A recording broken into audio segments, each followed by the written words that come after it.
Ted Newman, Judge Kennedy. He had all these guys coming out in the community, man, getting involved. Yeah. There were no radio and television people involved doing nothing in the community unless they came through Inside Sports. That's Maureen Bunyan, Jim Vance, Paul Berry, you name them, Locke McCarthy. All of them came through Inside Sports. So that's been a great story. That's why I wanted to do this book. Everybody been trying to get me to do a book, Harold. Harold, when you're coming out with the book. So I came out, well, why not Muhammad Ali and me first? And that vehicle will take us on to other areas, you know. So I'm excited because there's so many stories. I got the Sugar Ray Leonard story, people ain't never heard, the John Thompson story, the Don King story, the Tommy Hearn story, the Emmanuel Stewart story. So you're gonna bring them on in series? Yeah, it's gonna be like it's gonna be like the book. Like the first probably 10 or 12 pages will be about Muhammad Ali. The next 2 or 3 pages, Don King, Sugar Ray Leonard, and all other personalities that I've come in contact with over the years, and George Foreman. You know, you just go on and on. I've been blessed, man, that I was able to break bread with these guys and not sell my soul. You know, Muhammad Ali had a guy, his business manager named Gene Kilroy, and he told me one time, this a couple of years ago, he said, Harold, you know what? You would be a millionaire today if you were white. Yeah. Now, what he meant by that is because I wouldn't sell my soul. You know what I mean? I would not sell my soul. If I wasn't going to be able to help someone, I wasn't going to step on them and get to the next level. And Gene understood that. So I understood that. I appreciate the compliment, but he was right. Yeah, I probably would be a millionaire. But it's got to be about peace of mind. It can't be about a dollar bill. Right. And that's what I got today. I got peace of mind, man. Well, what about Muhammad Ali's family? Well, you know, Muhammad Ali, he was, I put it like this, man. This guy, for a woman to be married to Muhammad Ali, it was really a tough task because his popularity, you know, he was known all over the world. Everybody wanted to be close to him, touch him, and be close to him, and that mean the women. So he had, like I say, he loved beautiful women, man. It was tough being married to Muhammad Ali. So I take my hat off to those women that were married to him, you know. But he cared about his children. He took care of his children. And he helped everybody. He reached out to help everyone. You know, he was the kind of guy, man, that he would get up 2 or 3 o'clock in the morning and walk the streets by himself. You know, he would walk the streets by himself, man.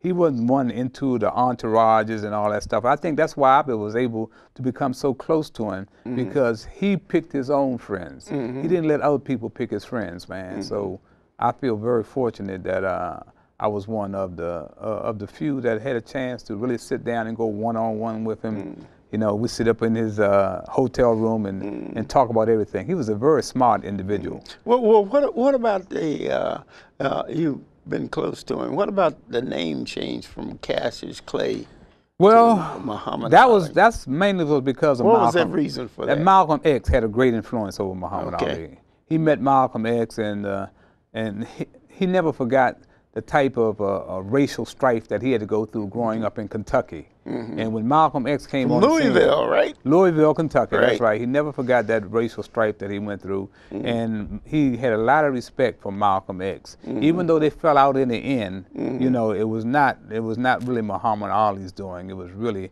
the Nation of Islam, how they got to him and told him that he needed to turn his back on Malcolm X. That's how Malcolm X really ended up, you know, falling out and being assassinated. And Muhammad Ali felt real bad about the assassination of Malcolm X, because that was his friend. That was his friend. And the fact that he was tied in, do you think that had anything to do with the length of his career?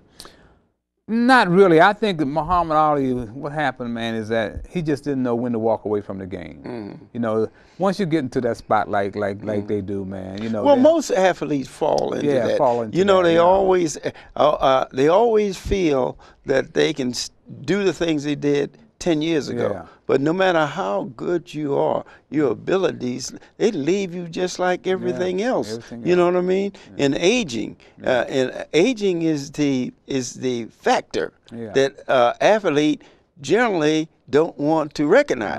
No, he doesn't recognize you know, that. he wants to, when he was 21 and 22, well, he wants to be that way when he's 41 and 42. And they lose some of their talent. Yeah, Don't you think so? Oh, there's no doubt about it. Another factor, too, was money. Muhammad Ali had really messed up a whole lot of money. He helped a whole lot of people. Right. And so he was a lot of people took advantage of him. Yeah, they took advantage of him. Yeah, right. like including Don King. And, that's what I mean. You gave a good example there. Was Don King. And the Nation of Islam, they took advantage of him because he had a good heart, man. And, you know, he's financially set now.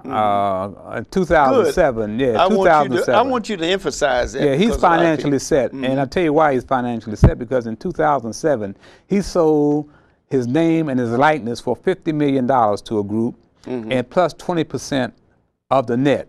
Now, what that group is going to do, they're going to take his image and likeness and use all over the world in commercials. So they're going to make, so $50 million take care of his family, plus 20% of the net. He is set. You know? No, he is set. A lot of people didn't know that. Yeah, you know he's set. Yeah, he is set. And the people that brought it, and like I said, they knew exactly what they were doing. I mean, for his mental and physical condition, $50 million is a lot of money right now, you know, for him and his family to take care. And mentally, he's still there, folks. He just physically, he can't do the things and move like he used to. But mentally, he is still there. And I found that out when his daughter fought at the Verizon Center several years ago. And she was on the Tyson card. Remember Mike Tyson fought down there? Right. And I had, his daughter fought on the card, and I had no idea that Muhammad Ali was in the house. So when I came into the Capitol Center, the fight was over, and one of his guys came to me and said, "Harold, you know your man is here." He said, "Who?" He said, "Muhammad Ali, he's down at ringside." I said, "No kidding." He said, "Harold, go stand over by that black Escalade. We gotta bring him right over there. That's where he's going." You know how people crowding on him, you know. So I went over by that black Escalade. I stood over there, and he saw me, man, and man, the big grin came over his face, and we hugged and everything. And I had some pictures that I had of Veronica and myself and Muhammad Ali. I just happened to have them with me because I would give them to Layla and have her give them to her mother, you know. And so I took the pictures out. So he frantically was trying to get a pen. He wanted to sign them. You know, his hands was shaky. I said, "No, Muhammad, you don't have to sign it." So Rahman, his brother, who was really one of my dear friends, said, "Harold, he wants to sign the pictures. Let him sign it." So he scribbled on the pictures, man. And it was just a great time, man, to seeing him like that. And he recognized me. That was the main thing. That was the main thing. Yeah. Well, what about his daughter getting involved? Was he the influence, his daughter getting in the ring? How did that happen? Leela did. That was something she did on her own. You know, he never really encouraged her to fight. You know, that's what I'm wondering. Yeah, he never really encouraged her to fight, but once she got into the game, he was behind her all the way. You know, and she was a terrific fighter too. She was no sham, but she could fight. And she's so beautiful. You wouldn't want to see her in the ring, but she was able to take care of herself. Yeah. And now I kind of think she's kind of stepped back, and she has a family. She got married for the second time. She married a guy from the NFL, and they just had a baby about a year or two ago. So Is that she's right? going. Yeah, she's sweet too. She's what they say, an apple doesn't fall too far from the tree. Yeah. She's much like her daddy. What about some of the other children? You know anything about I don't know anything about the other children. I never really got close to them, you know. Veronica was the only one that really ever got close to. That stepped out, yeah. Yeah, stepped out. Of all the children, she's the one that stepped really out. Stepped out, right. on her own. And she's doing very well. She's getting a lot of commercials. So she's doing commercials now. She's doing commercials. No kidding. Yeah. She has a lot going for her. She is very got a personality like her daddy's. She's very outgoing personality. Outgoing personality, man. Fantastic. Yeah. Now, hey, let's talk about Inside Sports. You know, we had a little bit in there, and just tell us the origin.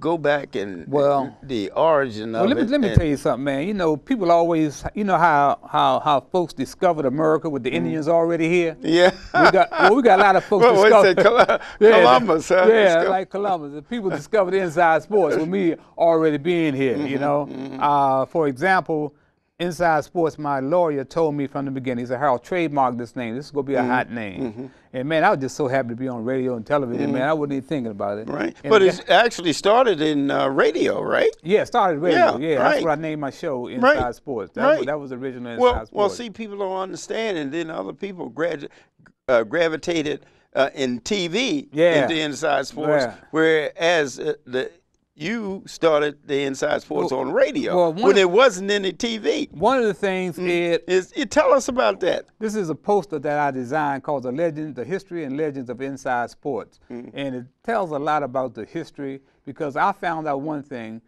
unless we keep our own history, our history is not going to be kept. So this is a poster I developed, and it's really everybody that sees it loves it. So this is my new poster that will be coming out soon. And of course, the book will be coming out in February for Black History Month. And Black History Month. Yeah, great. and I got a DVD, Muhammad Ali and me. That's right. So I'm planning on doing some very exciting things, man. Now, Inside Sports, you had a lot of personalities that were involved in it that went to the top of the sporting world. You want to name a few of those? Oh, man. Good gracious, man. We only have 3 minutes. Yeah. Man, I tell you, yeah. Well, you know, like I said, Sugar Ray Leonard, John Thompson, all those folks were struggling. You know, John Thompson, when he went to Georgetown, he didn't have any radio, television, wasn't getting any media whatsoever. I gave him 5 minutes on Mondays on Inside Sports to promote Georgetown basketball. And of course, you know where he is now, in the Hall of Fame. I was with Nike. He stole that Nike thing and went. When Sugar Ray Leonard came home, he was expecting a hero's welcome after the win the gold medal and the Olympics. Came home, and of course he had a baby out of wedlock, and the media gave him the blues. He went in the house and would not come out. So Jinx Morton, Weasel Jackson, they came down to Anacostia and said, Harold, you got to go over and get Sugar Ray Leonard out of the house. He's lost his self-esteem. So I went over there and made him put on his medal, took him out to elementary school where he could speak to young children, let him co-host Inside Sports to rebuild his self-esteem, and you know what? That's history now. So, you know, those are, and Michael Wilbon, of course, who's Mr. Know-It-All now on ESPN, Interruption. He came through Inside Sports, used to cry the blues to me about George Solomon looking over his shoulder, changing his column when he was a columnist, you know. And the list just goes on. Dave Dupree, who went on to be an outstanding I remember. columnist. I remember when, you know, all of us in the 70s was covering the Redskins and the Bullets and all of them, you know. And we like to tell a story about how the Bullets press table was integrated. They had white sitting on one side, black sitting on the other side. And me and Frank Pastor decided one day, Frank, we will trade seats. Frank was on the white side, and I went to the white side. He came to the black side. That's how the press table was integrated, man. Frank Pastor and Frankovich. The four of us, we were involved with a lot of things back there. Yeah, we did a lot of things, man. In the 70s, that was not normal, especially in Prince George's County. Oh no, wouldn't dare happen in Prince George's County. Prince George's County was totally different then. You guys were like the backbone of Inside Sports, man. When you first started, you guys were always there for the media roundtable. See, today, man, when you watch sports talk, man, it's controlled. You know, it's controlled. You know. I often say that, and people say, Ed Brown, you always talk about program management. I said that's what news is. Program managing the news. I said when we did it, we didn't have that type of thing. When you heard it, you heard the real truth. That's right. Okay, now this is going to be a start of a series of Harold Bell coming in, and he's going to start with Muhammad and me. And then we're going to go down. It's going to be a monthly thing that he's going to come on Ed Brown Show and give you something that you can't get anywhere else. So don't forget now, you heard it. This is an excellent example of what's coming. See you next time.